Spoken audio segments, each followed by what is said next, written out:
بالله من الشيطان الرجيم بسم الله الرحمن الرحيم السلام عليكم ورحمة الله وبركاته. وعليكم السلام ورحمة الله وبركاته. الحمد لله رب العالمين والصلاة والسلام على سيد المرسلين سيدنا وحبيبنا وشفيعنا ومولانا محمد وعلى آله وصحبه أجمعين. اللهم صل وسلم وبارك على سيدنا محمد الفاتح لما أغلق والخاتم لما سبق ناصر الحق بالحق والهادي إلى صراطك المستقيم وعلى آله حق قدره ومقداره العظيم. اللهم صل على سيدنا محمد صلاة تنجينا بها من جميع الأهوال والآفات وتقضي لنا بها جميع الحاجات وتطهرنا بها من جميع السيئات وترفعنا بها عندك على الدرجات وتبلغنا بها أقصى الغايات من جميع الخيرات في الحياة وبعد الممات وعلى آله وصحبه وسلم. Yang berbahagia bersama-sama kita hormati para asatidz, para guru, dan juga tidak lupa untuk seluruh DKM Masjid Baitur Rahim yang sama-sama kita hormati, bapak-bapak dan ibu-ibu yang dirahmati Allah. Tidak lupa juga untuk Pak Beni selaku moderator dan pembawa acara dalam kesempatan pagi yang mulia ini. Alhamdulillah, dengan izin Allah kita semua dapat kembali bertemu dan dipertemukan dalam acara yang insya-Allah mudah-mudahan Allah muliakan, dan mudah-mudahan Allah Subhanahu wa taala senantiasa mencurahkan rahmat, ampunan, ridha, maghfirah, dan juga mudah-mudahan Allah senantiasa membimbing dan memberikan keistiqamahan pada kita untuk senantiasa terus untuk mencari ilmu dan menjalankan ketaatan kepada Allah Subhanahu wa taala. Dan Bapak Ibu yang bahagia, insyaAllah kita akan melanjutkan yaitu kajian kita dan kitab Al-Fiqhul Manhaji fil Madhab Al-Imam Al-Syafi'i yang dikarang oleh Al-Imam Dr. Mustafa Al-Khil dan Dr. Mustafa Al-Bugha dan Syekh Ali Ash-Sharibaji. Dan insyaAllah kita akan masuk sekarang ke bab salat insyaAllah. Bismillahirrahmanirrahim. Qala al-musannifu nafa'ana Allah bihi wa bi'ulumihi fid darain amin. As-salatu, bab salat. Makna salat, pengertian masalah. Tutlaqu kalimatus salati fil lughatil arabiyyah 'ala ad-du'a bil khair. Ini salat secara bahasa itu adalah mendoakan kebaikan. Ini salat. Jadi artinya kita salat atau kita berdoa untuk memohon kepada Allah kebaikan. Apa dalil bahwasannya salat secara bahasa itu artinya doa? Ini kata para ulama ahli lughah, di antaranya Allah berfirman dalam surah At-Taubah ayat 103, "Wa shalli 'alaihim inna salataka sakanun lahum." Wa shalli 'alaihim di sini maksudnya adalah dan berdoalah untuk mereka. Jadi untuk mereka yang memberikan zakat, ini berkaitan dengan zakat.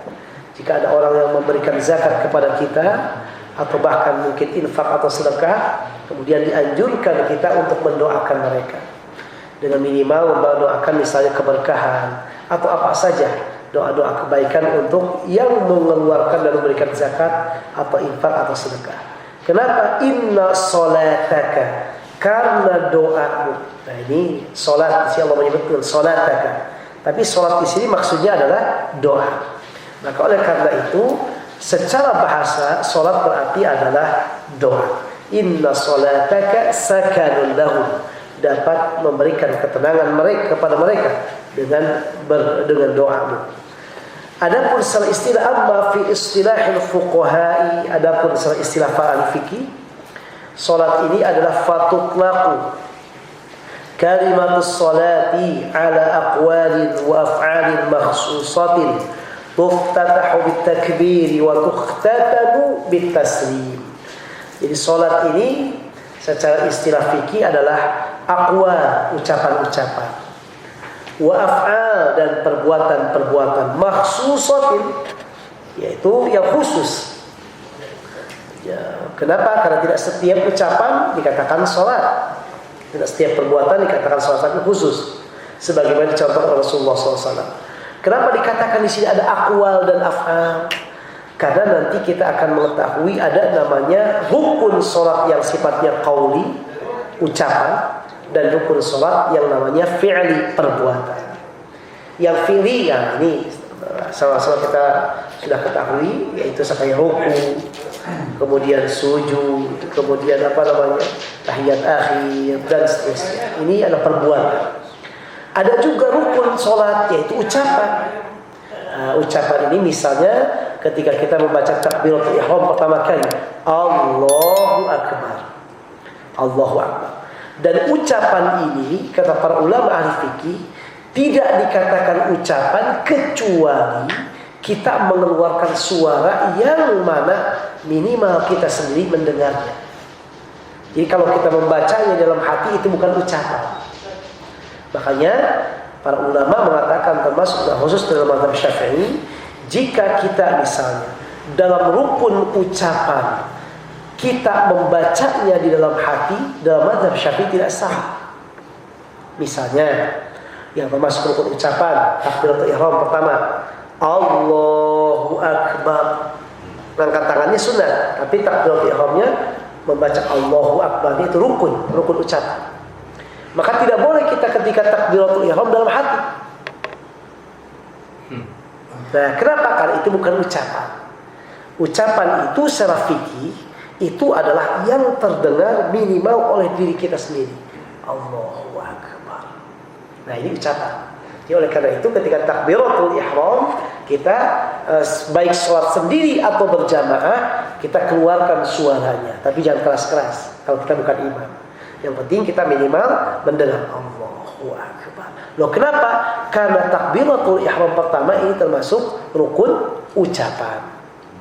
Termasuk rukun ucapan misalnya membaca surat Al-Fatihah. Ini rukun ucapan. Makanya membaca surat Al-Fatihah kita baca dengan suara dikeluarkan sedikit. Kita mendengar. Kenapa? Karena itu aqwal ucapan. Adapun jika dibaca dalam hati maka tidak sah. Dari awal Al-Fatihah sampai akhir harus terdengar, harus keluar. Dalam mazhab Syafi'i begitu. Kalau misalnya begini, mohon maaf, Allahu Akbar, Bismillahirrahmanirrahim. Nah ini kan terdengar. Alhamdulillahirrahmanirrahim. Pas Ar-Rahmanirrahimnya dalam hati. Diulang, harus diulang lagi. Kenapa? Karena ada satu ayat yang tidak keluar suaranya. Nah, jadi awal sampai akhir kita harus mendengarkan suaranya, minimal kita mendengar sendiri. Dan dalam mazhab Syafi'i membaca Al-Fatihah ini, kita mendengar suara ini dibaca baik kita sholat sendiri atau berjamaah. Nah, ada berjamaah. Makanya dalam mazhab Syafi'i kalau kita berjamaah misalnya kali subuh, ketika imam misalnya setelah membaca Al-Fatihah, pas berhenti sejenak kita makmum membaca surat Al-Fatihah. Baca Al-Fatihah dengan dikeluarkan tadi. Nah, kalau di dalam hati dibacanya maka itu bukan aqwal, bukan ucapan. Maka dalam mazhab Syafi'i itu tidak sah salatnya. Tapi dalam mazhab Syafi'i yang lainnya tentu tidak demikian. Kalau yang lainnya apa bagaimana? Misalnya dalam mazhab Hanafi, kalau salat berjamaah makmum enggak usah baca apa-apa, Allahu Akbar aja. Kenapa? Karena qiraatul imami qiraatul ma'mum. Bacaan imam adalah bacaan makmum. Coba kalau dia baca sunat saja, bukan wajib. Sunat saja. Tapi dalam mazhab Syafi'i, ini mazhab Syafi'i terkenal dengan sangat hati-hati. Sangat hati-hati dalam hal ini. Tetap harus. Loh kenapa demikian? Kok sampai Al-Fatihah juga dibaca? Kan imam udah baca, kita baca lagi. Imam Syafi'i dalam mazhab Syafi'i melihat hadis sahih dari Imam Bukhari Muslim, Rasulullah SAW bersabda, la sholata liman lam yaqra bi Fatihatil Kitab. Belum dipandang sah salat orang yang tidak membaca Fatihatul Kitab. Kata mazhab Syafi'i, ini umum baik untuk imam maupun makmum. Ulama yang lain mengatakan enggak perlu membaca Al-Fatihah. Ketika imam membaca udah cukup. Loh kenapa? Karena melihat kepada ayat Al-Qur'an, kalau Al-Quran dibacakan wa idza quri'al Qur'an fastami'u lahu wa ansitu la'allakum turhamun. Kalau Quran dibacakan diam, perhatikan supaya kalian dapat rahmat. Nah, menurut ulama yang lain ayat Al-Quran ini sifatnya qat'i dan tidak bisa dikhususkan dengan khabar, dengan hadis ini, sehingga dengan demikian membaca Al-Fatihah untuk makmum tidak wajib. Dalam mazhab Syafi'i enggak, hadis ini dengan ayat ini bisa digabungkan dua-duanya. Ini betul kita mendengarkan kapan? Kalau waktu yang lainnya hanya untuk Al-Fatihah khusus, Nabi mengatakan tidak sah sholatnya orang yang tidak membaca Al-Fatihah. Maka jalan tengah di dalam mazhab Syafi'i, imam setelah membaca Al-Fatihah waladhdallin amin, disunnahkan berhenti sebentar, memberi kesempatan makmum untuk membaca Al-Fatihah. Lalu kemudian baru membaca surat. Nah, jadi sekali lagi maka akwal ucapan. Dalam mazhab Syafi'i yang termasuk rukun ucapan takbiratul ihram, kemudian membaca surat Al-Fatihah. Kemudian nanti tasyahud, tapi tasyahud akhir. At-tahiyyatul. Nah, ini Bapak bagian ini dalam hadis riwayat Ibnu Mas'ud, Rasulullah SAW mengajarkan bacaan tasyahud seperti mengajarkan surat Al-Fatihah. Maka ini perlu dipelajari dengan betul juga. Apalagi dalam mazhab Syafi'i sampai dihitung tasydidnya dihitung. Dalam buku fikih demikian. Al-Fatihah berapa tasydidnya? Karena kalau seandainya ada orang yang sengaja salah membaca tasydidnya dan dia tahu bukan dalam kata pelajar, itu bisa membuat sholatnya tidak sah. Artinya kalau dia sengaja habiskan, kecuali kalau diulang misalnya dia tahu, dia pintar membacanya, bagus, sudah bagus. Bila dia baca iyyaka na'budu, padahal dianya ada tasydid kan? Iyyaka na'budu wa iyyaka nasta'in. Ulang lagi cepat, jadi saya kata tasbihnya. Iyyaka na'budu wa iyyaka, itu ada tasydidnya. Loh kenapa? Karena itu Al-Fatihah. Dihitungnya bukan lagi per kata, per kalimat, tapi per tasydid. Pokoknya apa yang tasydid harus betul. Makanya satu-satunya yang wajib dipelajari oleh umat Islam apa? Al-Fatihah. Karena kalau seandainya, maka seperti surat di antara nama suratnya Al-Kamilah. Imam As-Suyuti dalam kitabnya Al-Itqan mengatakan surat Al-Fatihah ini mempunyai 26 nama. Jadi semakin banyak nama orang Arab itu menunjukkan mulianya yang diberi nama. Ada istilah inna kathratal asma'i tadullu ala syarafil musamma. Banyaknya nama menunjukkan mulianya yang diberi nama.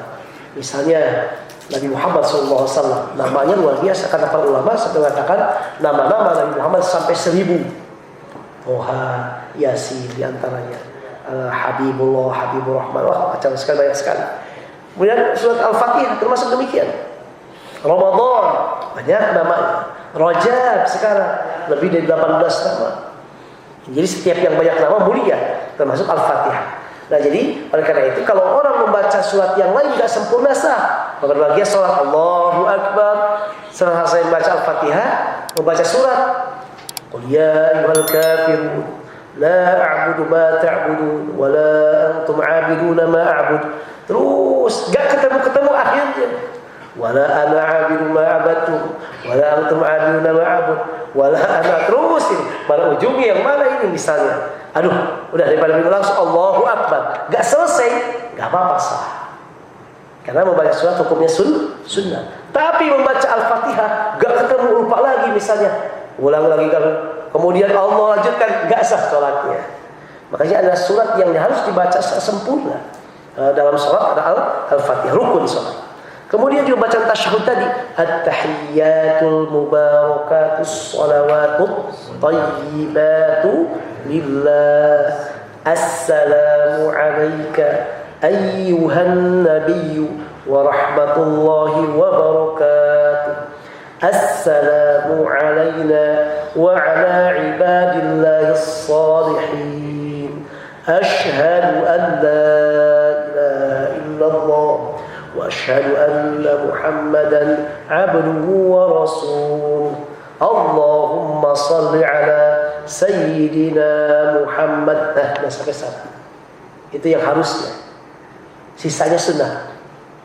Nah, wa ala ali sayyidina Muhammad kama. Ini kalau misalnya ada orang sampai asyhadu an la ilaha illallah, Allahumma salli ala sayyidina Muhammad, assalamu alaikum, sah salatnya. Tapi dipangkasnya banyak. Dipangkasnya. Kenapa sah? Karena yang wajibnya spesial rukunnya. Itu bacaan tadi at-tahiyyatun, jangan lupa dikeluarkan suaranya. Intinya perlahannya dalam mazhab Syafi'i bahwasanya semua bacaan sholat sebaiknya dikeluarkan suaranya. Ada yang harus dikeluarkan suaranya, yang harus yang rukun tadi. Adapun yang lainnya bacaan ruku, ini kan sunat. Bapak nggak baca juga apa-apa juga, tapi sebaiknya dikeluarkan. Subhana rabbiyal azimi wa bihamdi. Subhana rabbiyal azimi wa bihamdi.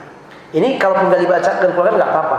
Tapi untuk Al-Fatihah, takbiratul ihram, tasyahud, termasuk salam pertama, Assalamualaikum warahmatullah. Dalam mazhab Syafi'i tidak disunatkan sampai wabarakatuh. Semuanya, bukan dalam mazhab Syafi'i, ulama mazhab demikian. Jadi Assalamualaikum warahmatullah. Assalamualaikum warahmatullah. Loh, kan bukan nih kalau wabarakatuh pahalanya 30. Untuk ini tidak. Karena memang contoh dari Rasulullah SAW demikian. Ini para ulama. Jadi untuk sholat tidak ada wabarakatuhnya. Kalau ada yang wabarakatuh tidak apa-apa juga. Biarkan saja. Jadi jangan sampai ribut masalah itu. Hanya menurut mayoritas para ulama, mobil khusus dalam mazhab Syafi'i tidak ada wabarakatuh. Assalamualaikum sampai menghadap kiblat. Warahmatullah. Assalamualaikum warahmatullah. Yang wajibnya cuma assalamualaikum saja. Assalamualaikum, nah itu yang wajibnya, yang rukunnya. Warahmatullah tambahan, silakan. Kalau assalamualaikum, kemudian udah selesai sholat gak apa-apa. Jadi yang wajibnya itu, yang rukunnya itu, yang fardunya itu adalah ucapan salam pertama kali. Ada yang kedua sunnah. Menolehnya sunnah. Nah, itu rukun ucapan sini cuma 5 saja. Adapun rukun perbuatan, nah, itu mulai dari rukunya, sujudnya, duduk antara dua sujudnya, kemudian tambah dengan tumaninah dan seterusnya. Nah, ini banyak. Sampai ada 13 rukun sholat semuanya. Disampaikan Imam Nawawi dan kitab Minhajul Talibin. Jadi sholat sekali lagi secara istilah fuqaha adalah ucapan dan perbuatan khusus. Diawali dengan takbiratul ihram, diakhiri dengan salam. Assalamualaikum. Sumiyat salatan li'annaha tashtamilu 'ala du'a wa li'annahu al-juz'ul ghalib fiha itlaqan lismil juz' 'ala al-kull. Dikatakan salat kenapa? Karena dia memang salat semuanya doa. Bapak bertanya, doa bagaimana? Kan sedang ruku, subhana rabbiyal azim. Maha suci Allah yang maha agung. Gak ada doa, gak ada permintaan. Kata para ulama, doa itu ada dua. Ada doa ustana, ada doaul mas'alah. Ada doa sanjungan, ada doa permintaan. Yang permintaan seperti kita duduk, Rabbighfirli warhamni wajbudni warfa'ni warzuqni. Itu minta semuanya, ampuni dosa, angkat derajat, semua. Itu doa mas'alah, permintaan. Kemudian yang lainnya ketika ruku, subhana rabbiyal azim, sujud subhana rabbiyal a'la, itu semua adalah doa sanjungan, sana. Nah, jadi dua-duanya doa. Nah, bahkan kata para ulama, doa sanjungan lebih baik daripada doa permintaan. Doa sanjungan. Makanya ada hadis begini kata Rasulullah, siapa yang banyak zikir kepada Allah, termasuk baca Al-Quran kan zikir, sampai tidak ada waktu untuk meminta kepada Allah, nggak bisa berdoa, dia zikir menyanjung. Kan menyanjung berzikir, dia doa sana sanjungan, terus-terusan sampai nggak ada waktu untuk meminta. Apa kata Rasulullah SAW?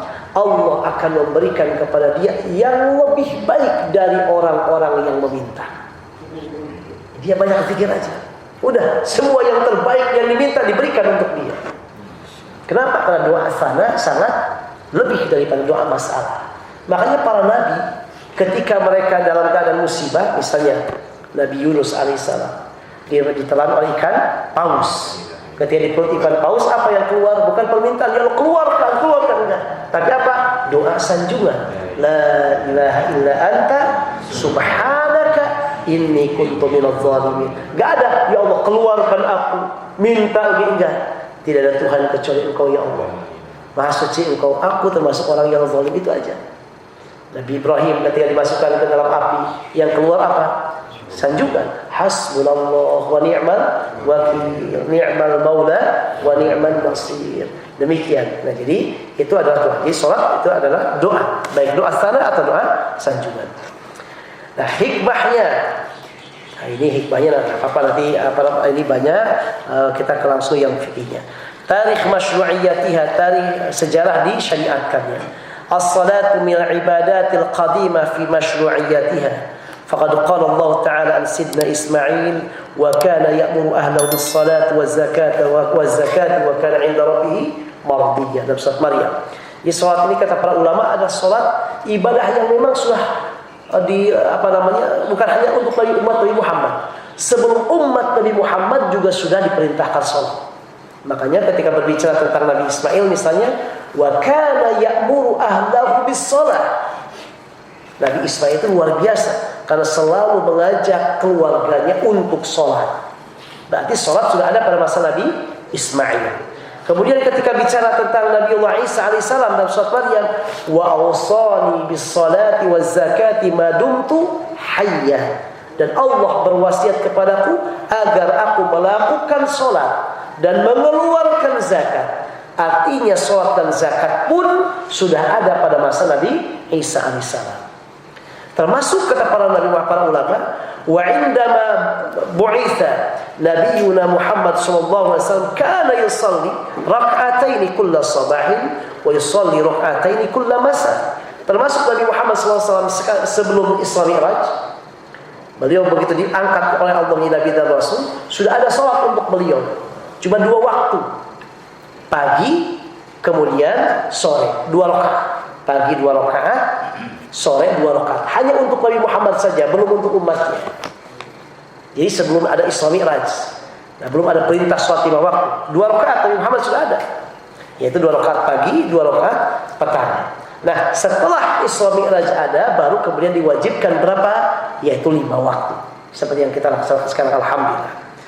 Nah, ini jadi artinya bahwa sholat ini adalah ibadah yang Allah tetapkan untuk umat, bukan hanya umat Nabi Muhammad, tapi juga sebelum umat Nabi Muhammad. Hanya kata para ulama, berbeda dari cara pelaksanaannya, kemudian waktu pelaksanaannya dan jumlah pelaksanaannya.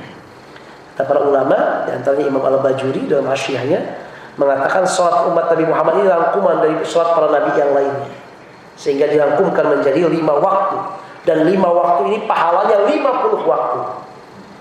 Ketika Isra Mi'raj kan sampai 50 pertama, kemudian jadi 5 tapi pahalanya pahala 50. Kemudian as-salawatul maktubah, ini salat-salat yang 5 waktu. Ini sebenarnya kita ketahui, ini ada 5 waktu. Dan Bapak Ibu berbahagia, salat ini merupakan ibadah yang sangat luar biasa. Makanya di sini kata beliau, as-salatu afdalul ibadatil badaniyyati 'alal itlaq. Salat ini adalah ibadah badan, ibadah fisik yang paling baik. Termasuk daripada puasa, salat lebih bagus. Termasuk daripada haji, salat lebih bagus dari segi umumnya. Tapi sekali rinciannya tentu berbeda nanti, tergantung keadaannya. Tapi secara umum, salat adalah ibadah fisik yang paling bagus dari semua ibadah yang lainnya. Makanya di antara hal yang menunjukkan demikian, kata para ulama, salat adalah satu-satunya ibadah yang diperintahkan oleh Allah langsung ke Nabi Muhammad tanpa melalui perantara malaikat Jibril. Pada peristiwa Isra Mi'raj diperintahkan salat. Dan Allah Subhanahu wa taala memperjalankan Nabi Muhammad SAW dari Masjidil Haram ke Masjidil Aqsa. Dari Masjidil Aqsa, Qubatus Sakhra, naik ke langit. Lebih melebihi langit ke-7, yaitu ke Sidratul Muntaha, di mana Jibril pun udah gak bisa. Hanya Nabi Muhammad SAW. Ada yang bertanya, wah ketika Nabi Muhammad Isra Mi'raj kan naik tuh Sidratul Muntaha, ketemu dengan Allah tuh. Berarti Allah di atas langit. Bukan. Yang di Sidratul Muntaha di atas langit itu adalah bukan Allah, tapi Nabi Muhammad. Ini penting bapaknya. Karena Allah tidak menempati ruang, tidak menempati waktu. Jangan berpikir Allah di langit, tidak. Allah ada itu saja. Karena langit, waktu dan tempat itu adalah ciptaan Allah. Ibaratnya ini komputer, laptop. Waktu, ruang, manusia, jin, bumi, segala macam. Termasuk apa waktu ini, siang, sore, ini laptop. Allah di luar laptop. Nah itu harus kita gambarkan. Ini penting sekali. Karena belakangan sering kali ada yang mengatakan demikian. Ala kulli hal, sholat adalah satu-satunya Allah wajibkan langsung tanpa pelantara. Bahkan satu-satunya sholat ibadah yang tidak runtuh dalam keadaan apapun sholat. Selama orang itu hidup, ada nyawanya, akalnya jalan, wajib dia sholat. Apapun keadaannya, ibadah yang lain enggak. Orang yang misalnya sedang puasa Ramadan, gak kuat, sakit atau mungkin dia capek, gak kuat, haus, minum, gak apa-apa, ganti yang lain. Untuk sholat juga, saya sakit gak kuat berdiri, sholat duduk, gak bisa duduk, terus ya biar baring gini, sholat berbaring, gak ada, ya udah gak apa-apa besok aja, gak ada, sholat. Gak bisa berbaring, cuma tangan aja, gak apa-apa tangan aja. Gak bisa juga, hanya bisa dengan isyarat mata, Saya gak bisa menggerakkan mata, cuma diem aja dengan hati tuh. Gak bisa, ya disolatkan berarti kalau udah gak bisa. Sholat sedemikian. Kalau misalnya puasa gak bisa, ya udah besok, udah nanti datang bulan Syawal atau kapan aja bebas. Haji udah punya uang, sekarang belum, ya udah nggak apa-apa tahun depan. Kemudian misalnya zakat, saya uangnya belum sampai kepada nisabnya, ya belum wajib, nanti saja. Atau sudah wajib tapi nanti dibayarkannya misalnya agak nanti, ya masih nggak apa-apa, silakan. Dan sebagian ulama demikian. Tapi sholat nggak ada. Dalam selama dia masih hidup, akalnya ada, wajib dia melakukan sholat. Ini artinya luar biasa, nggak bisa runtuh apapun juga. Ini makanya rukun Islam dari rukun Islam yang 5 itu sholat itu yang luar biasa. Maka kata para ulama, afdhalul ibadat al-badaniyah, ibadah yang paling baik itu adalah sholat. Nah, termasuk sholat ini berbahagia. Subhanallah, pahalanya luar biasa. Makanya para ulama mengatakan, jika orang ingin memulai lebih dekat dengan Allah, diawali dengan sholat. Misalnya ada orang, saya ingin mencoba lebih dekat dengan Allah, ingin istilah sekarang itu ingin hijrah, gitu ya. Apa? Awal dengan sholat. Artinya apa? Kita perhatikan, jaga sholat kita. Minimal ya yang jangan bolong, betul. Itu yang pertama. Yang kedua, usahakan dilakukan pada waktunya. Syukur-syukur pada awal waktunya. Karena awal waktunya yang paling bagus. Apa ukuran awal waktu itu? Dalam mazhab Syafi'i, awal waktu itu yaitu waktu yang afdal itu adalah seukuran seseorang datang azan, kemudian melakukan asbabus sholat, sebab-sebab sholat, dan menjawab azan. Kemudian habis itu kita ambil langsung wudu. Kemudian menutup aurat, memakai pakaian, kemudian sholat. Ukurannya seperti kita sampai qomat, itu mudahnya. Itu awal waktu. Lebih dari awal waktu, lebih dari qomat, bukan di awal waktu. Maka yang paling baik berbahagia adalah apa? Begitu azan, langsung kita jawab doa azan, jangan lupa mandi. Karena azan ini menjawab azan pahalanya besar. Menjawab azan pahalanya besar sekali. Jawab azan, syukur-syukur dah wudu sebelumnya. Kemudian habis itu langsung kamar mandi, pakai baju, ya, langsung berangkat ke masjid misalnya, atau misalnya tak mungkin di masjid di rumah kalau misalnya atau di kantor kalau sedang bekerja, syukur-syukur di masjid dilakukan, lalu sholat. Itu awal waktu. Jadi kalau di Mesir, awal waktu itu kalau zuhur asar dibatasi maksimal 15 menit. Di qomatnya habis 15 menit. Kalau subuh agak lama, agak 25 menit. Kalau di Mesir itu mazhab Hanafi umumnya. Waktu subuh yang paling bagus adalah ketika matahari udah agak terang sedikit. Ya, kalau dalam mazhab Syafi'i at-taghris, waktu yang paling bagus subuh itu ada at-taghris, masih gelap. Makanya di kita misalnya 10 menit, 15 menit kan. Kalau di Mesir sampai 30 menit. Nah, baru nanti qomat. Baru 30 menit. Jadi artinya, nah itulah intinya adalah sampai qomat itu awal waktu. Lebih dari qomat kita sholatnya, berarti kita sholat bukan di awal waktu. Jadi kita usahakan. Bahkan Imam Asyuti dalam kitabnya Al-Ashbah wan Nadhair mengatakan ada amalan sunat tapi pahalanya pahala wajib. Di antaranya jika orang berwudu sebelum datang waktu sholat. Nah, itu bagus sekali. Jadi kita belum waktu sholat sudah wudu. Wudu ini sunat. Sunat untuk sebelum datang waktu sholat. Tapi tentu syarat sahnya sholat. Wudu diawalkan, segerakan, sunat hukumnya. Tapi pahalanya menjadi pahala wajib. Kenapa? Karena dilakukan sebelum waktu sholat datang. Loh, kok bisa? Karena menunjukkan dia betul-betul sigap untuk menyambut sholat. Makanya bahagia, ini yang perlu kita ambil dari orang Arab. Orang Arab itu selalu tepat waktu dalam 2 hal. Saya perhatikan bahagia. Apa? Khususnya di masjid dan umumnya di yang lain. 1, waktu sholat. Kalau waktu sholat, kalau Arab bahagia, dia tukang daging. Itu apa? Berhenti. Sholat Allahu Akbar, sholat di tempat jualannya dengan sajadah, dan kemudian dengan pakaian apa adanya. Kemudian di jalan di mana, datang sholat. Itu dan biasanya masjid agak ramai kalau pas awal waktu sholat di Arab itu. Mereka perhatian itu. Dan yang kedua adalah ketika waktu makan. Waktu makan. Kalau terganggu waktu makan itu tepat waktu. Ini bagus sekali. Kenapa? Karena Nabi Muhammad SAW mengatakan awwalu ma yuhasabu bil 'abdi yaumil qiyamah as-shalah. Yang pertama kali akan dihisab kelak pada hari kiamat apa? Salatnya. Jika baik salatnya, yang lainnya baik kan. Artinya pentingnya kita perhatian luar biasa untuk salat. Bayangkan salat ini bukan dia. Tadi gak bisa gugur dengan waktu apapun. Ketika kita perang kan nyawa, taruhan nyawa. Allah gak begitu, ya udah sholatnya nanti aja kalau udah selesai. Atau gak apa-apa kalau terbunuh syahid gak usah sholat. Enggak. Ketika perang, sholat tetap.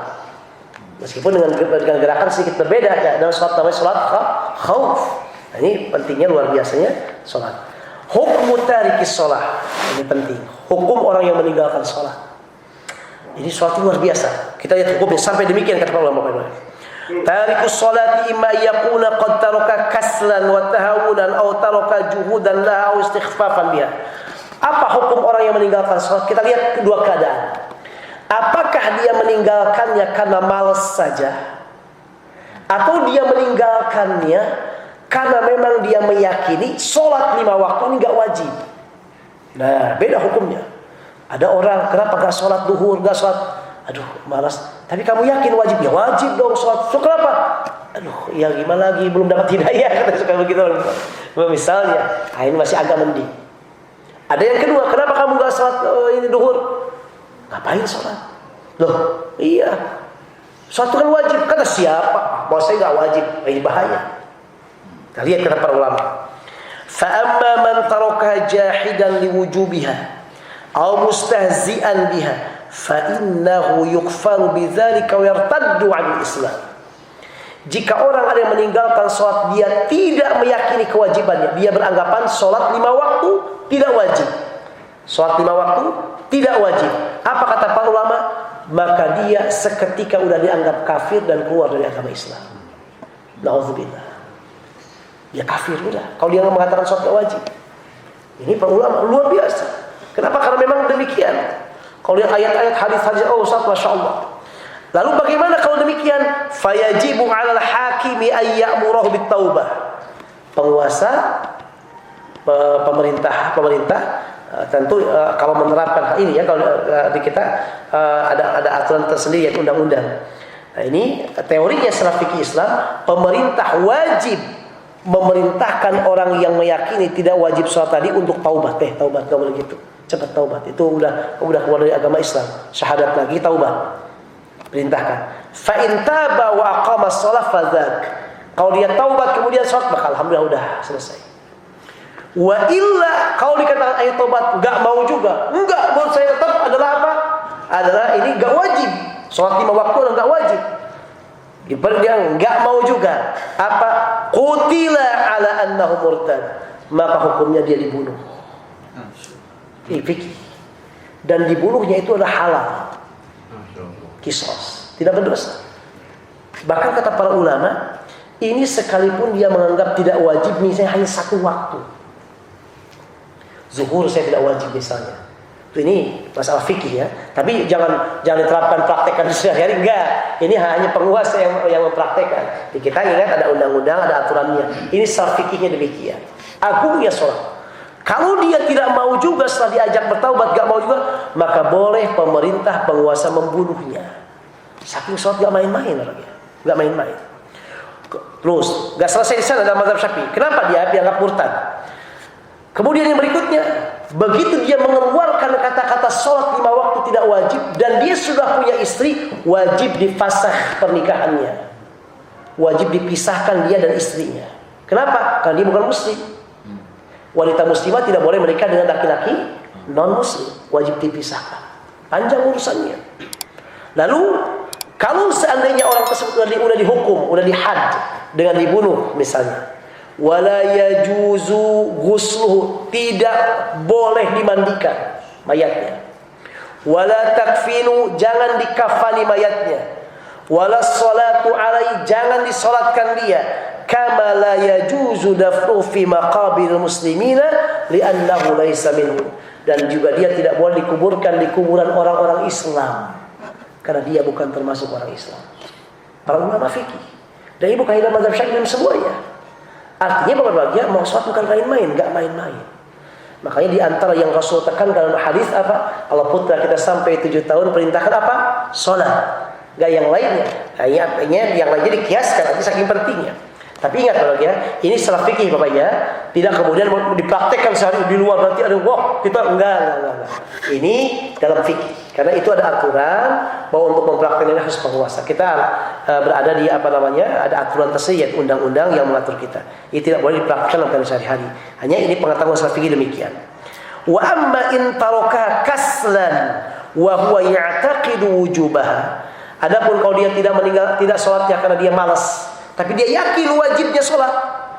Apa yang terjadi? Ya enggak sholat, ya wajib. Dia mengatakan sholat wajib, sholat 5 waktu wajib.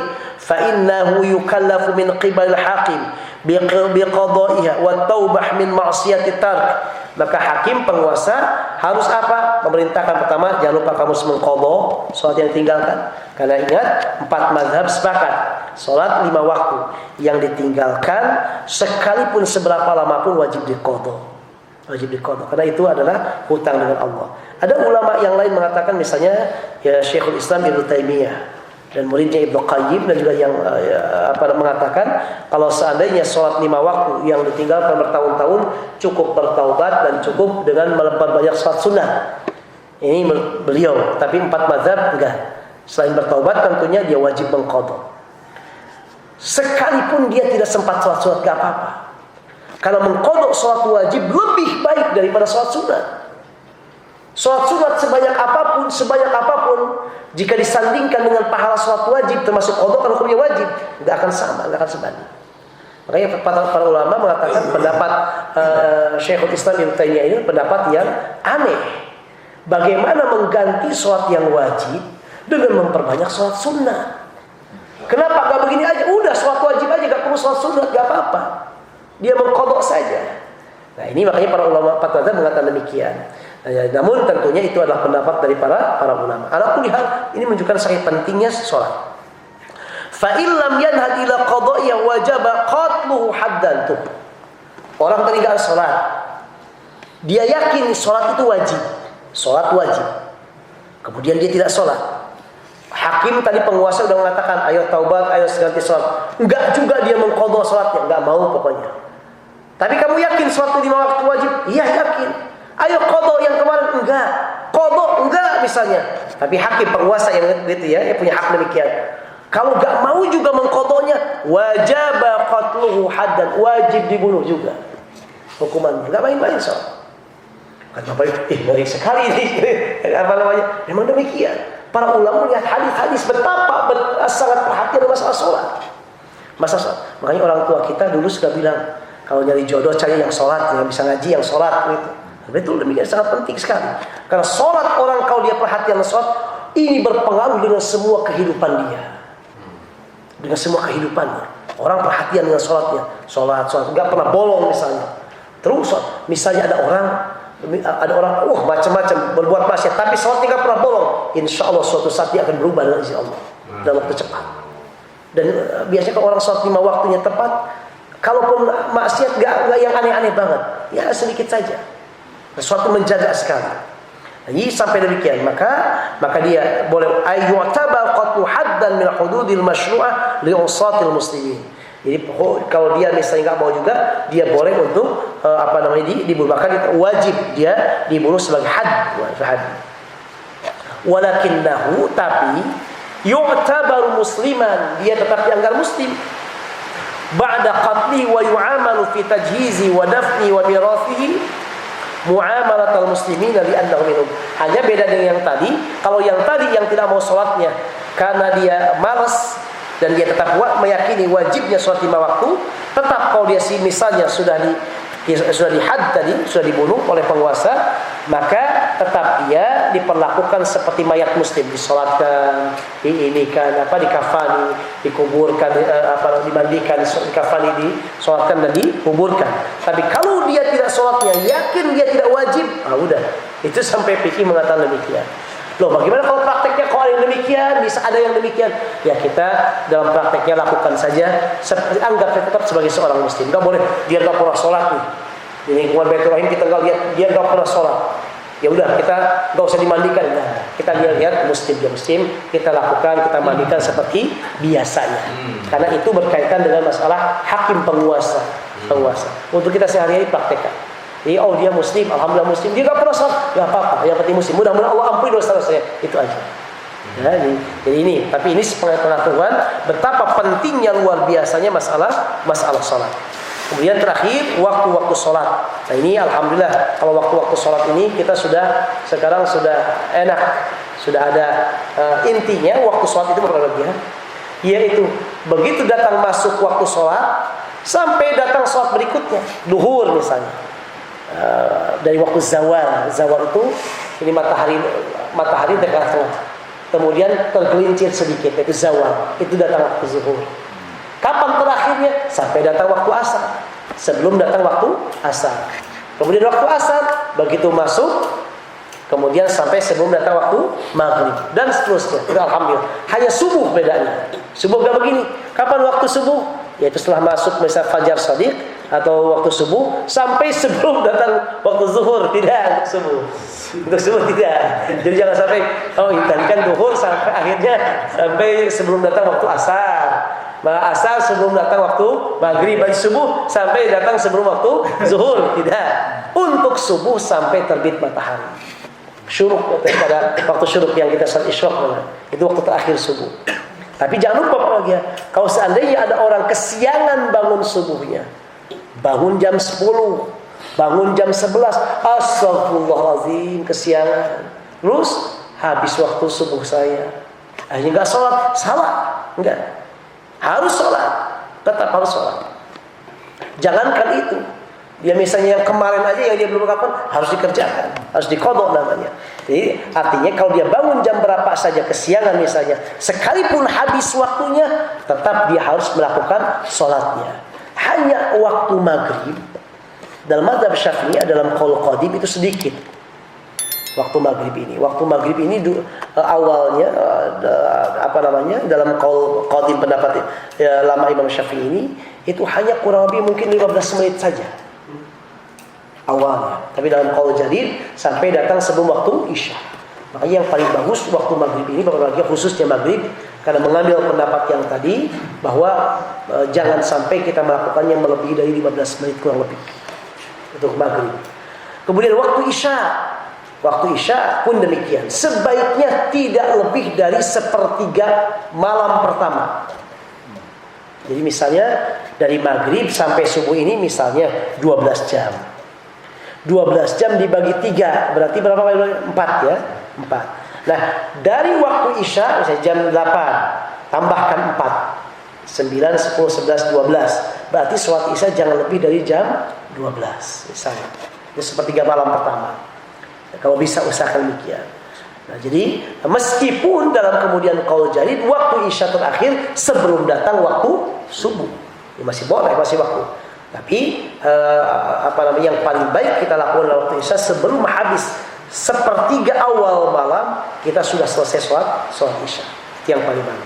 Ini tentang waktu-waktu sholat dari mulai maghrib, dan ini diajarkan langsung oleh siapa? Oleh malaikat Jibril kepada Rasulullah SAW, mengajarkan tentang waktu-waktu sholat ini.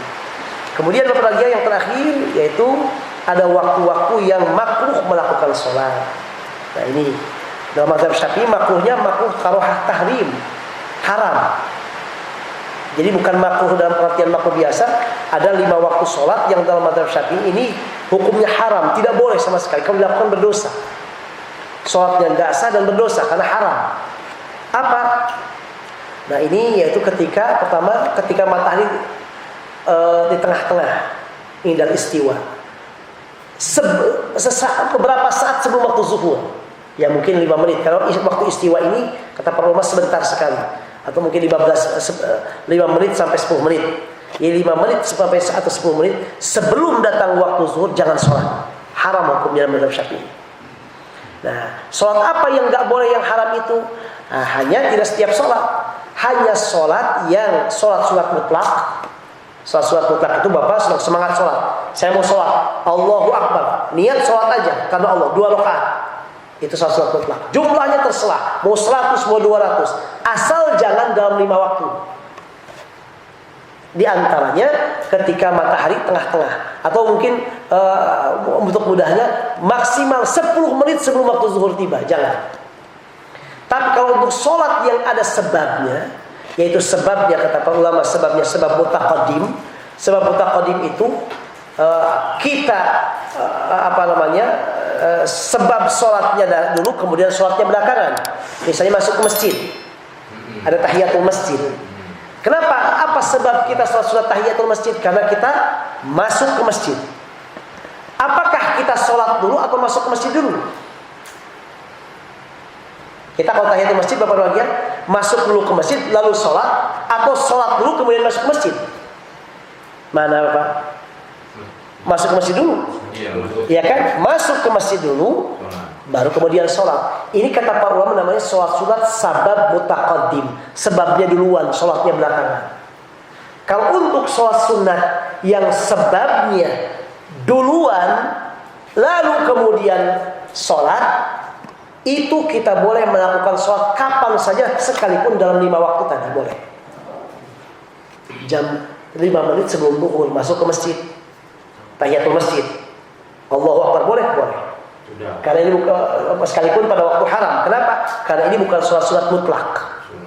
Atau sholat sunat yang waktunya sebabnya belakangan, sholatnya duluan, sebab mutaakhir. Misalnya lagi, misalnya kalau kita mau sholat sunat tawaf atau sholat sunat ihram, kita mau ihram, kita sholat sunat dulu baru ihram.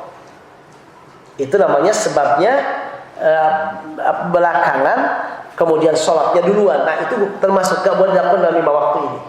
Tapi selain itu boleh. Artinya maka sholat mengqadha sholat boleh dalam 5 waktu ini. Sholat yang sebabnya dahulu kemudian sholatnya belakangan boleh dilakukan dalam 5 waktu ini. Apa? Yaitu pertama ketika matahari tengah-tengah. Jadi 10 menit sebelum zuhur. Kecuali pada hari Jumat boleh. Kalau pada hari Jumat boleh pengecualian. Atau kita berada di tanah haram di Mekah Madinah, 5 sholat ini dalam mazhab Syafi'i sekalipun sholat sunat mutlak, kalau berada di tanah haram boleh kita lakukan sekalipun dari 5 waktu ini. Yang kedua, setelah sholat asar sampai terbenam matahari, habis sholat asar, kita setelah sholat asar sampai terbenam matahari, jangan melakukan sholat sunat mutlak. Tapi tahiyatul masjid, syukur wudu masih boleh. Ya, karena sebabnya sebab dahulu.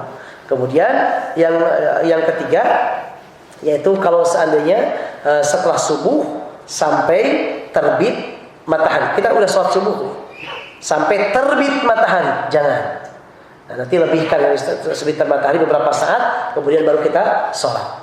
Nah ini di antara waktunya. Jadi setelah sholat asar, setelah sholat subuh, kemudian ketika terbit matahari, ya ini beberapa saat terbit matahari, berikan beberapa saat, kemudian boleh ketika matahari tengah, kemudian ketika matahari mau terbenam. Itu 5 waktu yang tidak boleh sholat. Adapun untuk sholat wajib, sholat qadha, sholat sebab yang sebabnya dahulu kemudian sholatnya belakangan, itu boleh dilakukan. Jadi itu untuk sholat sunat mutlak atau sholat sunat yang sebabnya sebab mutaakhir. Artinya sebab mutaakhir ini kita sholat dulu, sebabnya belakangan. Termasuk sholat tasbih jangan dilakukan. Sholat hajat jangan dilakukan. Karena hajat ini kata para ulama, kita sholat dulu, permintaan hajat kita kan belakangan. Bakal belakangan. Nah ini juga jangan dilakukan dalam 5 waktu tersebut. Sholat tasbih juga sama. Atau sholat al-qatl. Apa sholat al-qatl itu? Sholat orang yang mau dikisos, mau dihukum mati, disunatkan sholat 2 rakaat dulu. Ini juga jangan dilakukan 5 waktu ini, jangan. Nah ini berbahagia sebagai bahasan kali ini, yaitu berkaitan dengan sholat. Nanti insyaallah kita lanjutkan dengan bab sholat dengan syarat wajib dan syarat sah sholat. Demikian barangkali jika ada yang perlu kita diskusikan, baik menyangkut tema ini atau barangkali ada tema-tema yang lain di luar bahasan kali ini, maka kita bahas bersama-sama insyaallah. Barakallahu fiik wa jazakumullahu khairan katsiran. Wassalamualaikum warahmatullahi wabarakatuh. Waalaikumsalam.